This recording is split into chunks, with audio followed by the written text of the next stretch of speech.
નમસ્કાર વિદ્યાર્થી મિત્રો, સ્વાગત છે તમારું યુટ્યુબ ચેનલની અંદર.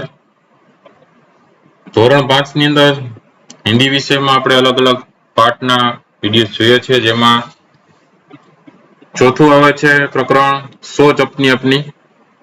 એમના દરેક સ્વાધ્યાય પોથીના પ્રશ્ન જવાબ છે આપણે ચર્ચા કરશું. તો વિડીયો અંત સુધી જોજો. વિડીયો ગમે તો લાઈક કરજો અને તમારા મિત્રો પણ વિડીયો શેર કરજો. સાથે ચેનલમાં નવા હોય, સબસ્ક્રાઇબ ન કરી તો ચેનલને સબસ્ક્રાઇબ કરી લેજો. આવા નવા નવા વિડીયો ચેનલ પર મુકાતા રહેતા હોય છે. તો સોચ अपनी अपनी ની અંદર સરસ મજાની એક વાર્તા આપેલી છે, એ પેલા જોઈ લઈએ આપણે. यह प्रकृति की गोद में बसे हुए एक गांव का दृश्य है। सुबह का समय है, सूर्योदय हो चुका है। पक्षी दाना चुगने के लिए घोंसले से निकल पड़े हैं। चरवाहे भी अपनी गायें लेकर चराने के लिए निकल पड़े हैं। रास्ते के नजदीक एक बगीचे का दृश्य है। बगीचे में 3 बच्चे दिखाई दे रहे हैं। 2 लड़कियां रंग बेरंगी तितलियों के पीछे दौड़ रही है। एक लड़का भी तितली के पीछे दौड़ रहा है। सूर्य, पर्वत, पशु पक्षी, घर, मंदिर, पेड़ आदि के कारण दृश्य बड़ा सुंदर लगता है। एमना प्रश्नों जवाबो જોઈએ. प्रश्न नंबर 1 पहलो अ. हाँ, पहलू सूरज निकलने पर पक्षी क्या कर रहे हैं? जवाब लखी सके सूरज निकलने पर पक्षी चुगने के लिए निकल पड़े हैं। बीजू चरवाहे क्या कर रहे हैं? तो जवाब लखी सके चरवाहे अपनी गायों को लेकर चराने के लिए जा रहे हैं। પછી ત્રીજું चित्र में नारियल के कितने पेड़ है? तो जवाब लखी सके चित्र में नारियल के 2 पेड़ है। चौथो प्रश्न है चित्र में कितने घर है? तो जवाब लखी सके चित्र में 5 घर है। पांचवों बच्चे बगीचे में क्या कर रहे हैं? तो जवाब लखी सके बच्चे बगीचे में तितलियों के पीछे दौड़ रहे हैं। छठो चरवाहे के हाथ में क्या है? तो जवाब लखी सके चरवाहे के हाथ में लकड़ी है। પછી ब पेज 26 के चित्र के आधार पर कोष्टक में से उचित शब्द चुनकर लिखित स्थानों की पूर्ति कीजिए। જેમાં પહેલું છે आकाश में खाली जगह पक्षी उड़ रहे हैं, तो जवाब में આવશે 7। બીજું चित्र में खाली जगह घर दिखाई दे रहे हैं, तो એના જવાબ में આવશે 5। ત્રીજું नारियल के खाली जगह पेड़ है, तो जवाब में આવશે 2।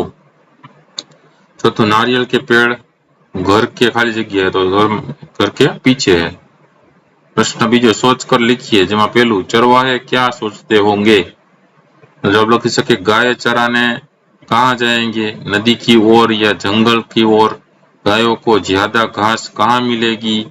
दोपहर को रोटी कहाँ खाएंगे? शाम को कब लौटेंगे? चरवाहे इस प्रकार सोचते होंगे। बीजो प्रश्न सूरज निकलने पर क्या क्या होता है? जवाब लिखी सके अपने कि सूरज निकलने पर चिड़िया चहचहाती है, पक्षी दाना चुगने निकल पड़ते हैं, चरवाहे गाय चराने निकल पड़ते हैं, किसान अपने खेतों में काम करने लग जाते हैं, सभी फूल खिल जाते हैं, पूरा संसार चेतना से भर जाता है। तीजो प्रश्न तुम बगीचे में होते तो क्या करते? जवाब है मैं बगीचे में होता तो रंग बिरंगी फूलों को जी भर कर देखता, फूलों की सुंदरता देखता, झूले पर झूलता, रंग बिरंगी तितलियां देखकर प्रसन्न होता। तीजो प्रश्न टोपी वाला और बंदर कहानी के आधार पर सही विधान के सामने राइट की साइन और गलत विधान के सामने रॉन्ग की साइन करनी कीजिए।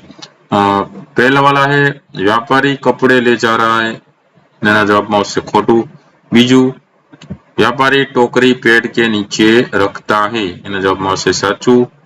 तीजू पेड़ के ऊपर बंदर है, एना जवाब में आवशे साचू।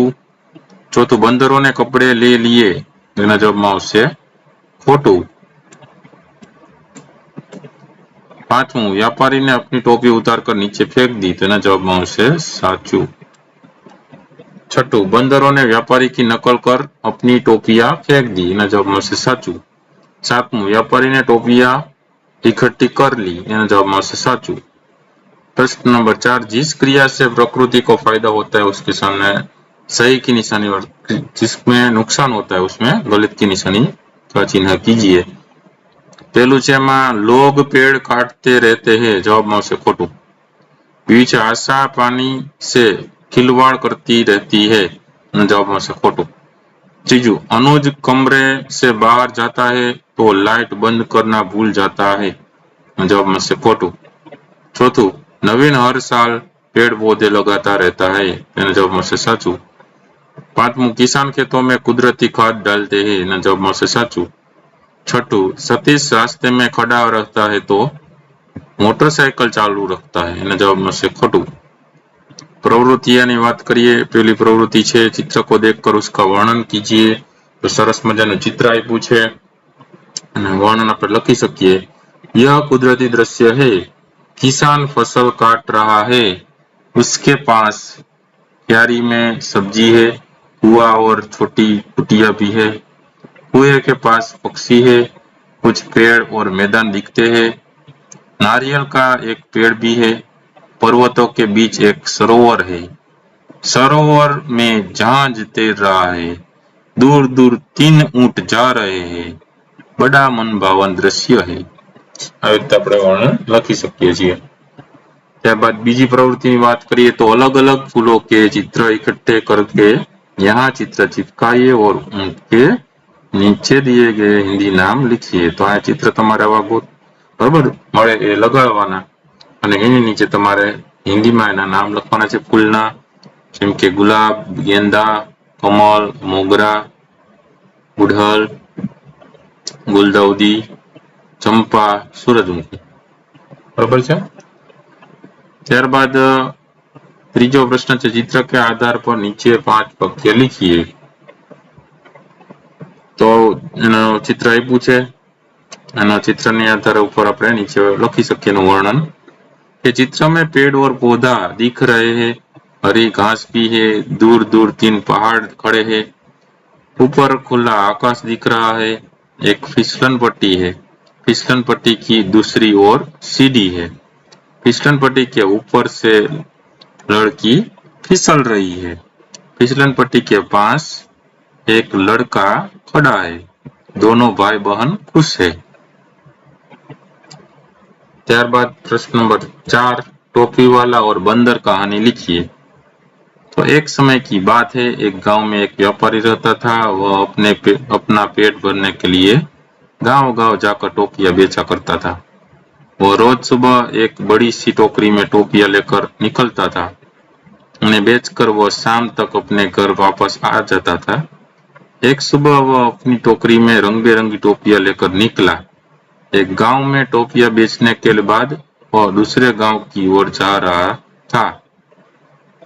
चलते चलते वह बहुत थक गया था। उस रास्ते से गुजरते समय एक जंगल भी पड़ता था। जंगल में भी उसे एक बरगद का पेड़ दिखाई दिया। उसने सोचा क्यों ना पेड़ के नीचे बैठकर आराम कर लिया जाए। व्यापारी बहुत थका हुआ था। उसने टोपियों से भरी टोकरी को नीचे रख दिया। फिर सिर से टोपी को उतार कर नीचे रखा और गले से गमछे को उतारकर जमीन पर बिछा दिया और उस पर लेट गया। उसके बाद व्यापारी गहरी नींद में सो गया। जिस पेड़ के नीचे व्यापारी सो रहा था उसी पेड़ पर बहुत सारे बंदर रहते थे। उसने टोपियां खेलना शुरू किया। व्यापारी की नींद खुल गई। उसके होश उड़ गए। जैसा वो करता ऐसा बंदर करते थे। व्यापारी ने टोपी जमीन पर फेंकी तो बंदर ने भी टोपियां जमीन पर फेंक दी। तब टोपियां इकट्ठी की। टोकरी में सभी टोपियों को रखने के बाद व्यापारी वहां से तुरंत उन्हें बेचने के लिए दूसरे गांव की ओर चल दिए। त्यारबाद प्रवृत्ति नंबर 5, यहाँ एक टोकरी और एक टोपी का चित्र बनाना है। बराबर, एक टोपी ने टोकरी चित्र बनावવાનું છે। આ રીતની પ્રવૃત્તિઓ પણ આપને સાથે આપેલી છે।